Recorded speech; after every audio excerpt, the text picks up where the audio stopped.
Hello viewers, কেমন আছেন সবাই? আশা করি সকলে অনেক বেশি ভালো আছেন। অবশেষে সেই ঈশান সরাসরি বলে দিয়েছে তার দাদাভাই আয়ুষকে যে যে করেই হোক গড়ে তুলতে হবে আমাদের কুসুমকে। কুসুমকে আমরা হাতছাড়া করব না। সে দেখছো জাদুঘরের মতো আমাদের পরিবারটাকে পুরো সুন্দর করে দিয়েছে এবং এরকম লোকই আমরা সব সময় চাই তো আমাদের পাশে। তাই তো এইবার বাবা মাকে রাজি করে তাকে বিয়ে করতে হবে, কিন্তু তার বাবা মা যেন রাজি না হয় সেই দেবনীনা এবং তার কাকিমা মিলে অনেক ষড়যন্ত্র করবে, তা আপনারা দেখতে পারবেন।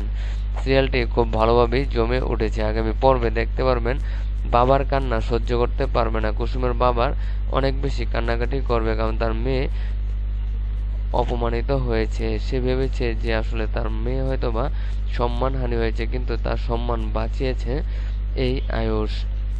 যার কারণে সে সিদ্ধান্ত নিয়েছে যে আয়ুষ এবার কুসুমকে বিয়ে করবে। তাছাড়া আয়ুষ বুঝতে পেরেছে যে এই পরিবারের সম্মান রক্ষাতে এই কাজটি করতে হবে, তা না হলে এলাকার মানুষ এইবার কথা উঠিয়ে দিবে যে তার মেয়ে সম্মানহানি হয়েছে। এবং অলরেডি আগামী পর্বে দেখতে পারবেন এমন কথাই উঠবে যে তার সম্মানহানি হয়েছে, কেউই তাকে বিয়ে করতে চাইবে না। তার বাবা গলায় দড়ি দিতে যাবে এবং মেয়েও আত্মহত্যা করতে যাবে। এসব দেখে আয়ুষ, সে নিজে সাক্ষী, সে রাজসাক্ষী, তার কথা কেউ বিশ্বাস করবে না। তাই সে নিজেই সিদ্ধান্ত নেবে একে বিয়ে করার জন্য। কুসুমকে বিয়ে করে বাড়িতে ওঠার পরপরই দেখতে পারবেন চরম দুর্ঘটনা।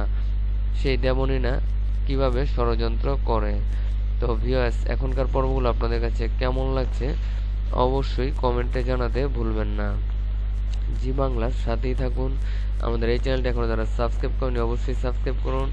কারা কারা চান আমাদের সেই আয়ুষ এবং কুসুমের বিয়েটা হয়ে যাক অবশ্যই কমেন্টে জানাবেন। বিদায়।